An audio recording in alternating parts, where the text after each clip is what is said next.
আসসালামু আলাইকুম এভরিওয়ান। ডেটটা ছিল 17ই ডিসেম্বর, আর সেদিন আমার সেম লোকেশানেই কাজ ছিল, খন্নানে মৌমিদির বাড়িতে। যেহেতু সেদিন মৌমিদির রিসেপশান ছিল, তাই রিসেপশান অ্যাটেন্ড করার জন্য মৌমিদির বোন তার আর তার মায়ের জন্য পার্টি মেকআপের বুক করেছিল। তো ফার্স্টেই আমি গিয়ে দিদিকে জিজ্ঞেস করে নিয়েছিলাম যে আগের দিন তোমার মেকআপ কেমন লেগেছে আর কতক্ষণ স্টে করেছিল। দিদি বলে যে জানিস, বিয়েতে যতজন আমাকে দেখেছে সবাই বলেছে যে ভীষণ সুন্দর লাগছে আমাকে, আর অনেকক্ষণ স্টে করেছিল মেকআপটা। আর তোর নাম্বার এতজন চেয়েছে আমার কাছে যে আমি দিতে দিতে পাগল হয়ে গেছি সেই দিন থেকে। আমি এটার কোনো ভিডিও নিতে পারিনি, তাও তোমাদের সাথে শেয়ার করলাম। এক্স্যাক্ট এটাই বলেছিল, বিশ্বাস করো। তো যাই হোক, তারপর একদম লেট না করে দিদিকে জিজ্ঞেস করে নিয়েছিলাম যে দিদির সেদিন কেমন লুক চাই। সে আমার কাছে একদম সফট লুক অ্যান্ড হেয়ারটা একটু মেসি বান চেয়েছিল। সেই কথা মতোই আমি আমার কাজ করছিলাম। প্রতিটা স্টেপের আমি ভিডিও ক্লিপ তোমাদের সাথে শেয়ার করার চেষ্টা করি।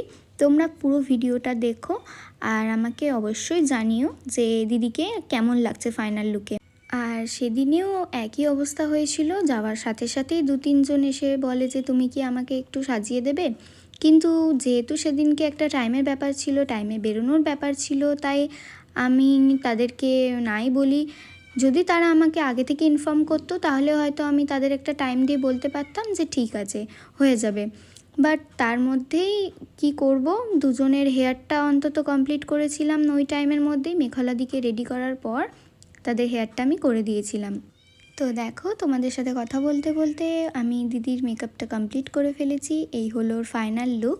তোমরা অবশ্যই দেখে জানিও যে দিদিকে কেমন লাগছে।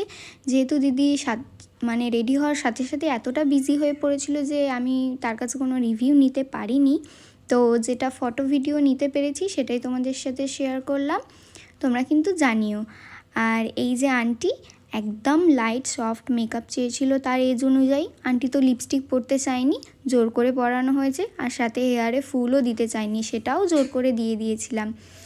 আর তোমাদের আমার এই মেকআপ ভ্লগগুলো কেমন লাগে এটাও জানিও, তবেই আমি ফিউচারে আরও ভালো ভালো ভিডিও তোমাদের সাথে শেয়ার করতে পারবো। ভালো লাগলে অবশ্যই ভিডিওটা লাইক কমেন্ট শেয়ার করে দিও। তো চলো, দেখা হবে তোমাদের সাথে আবার নেক্সট কোনো ভিডিওতে। আজকের মতো টাটা, সবাই ভালো থেকো।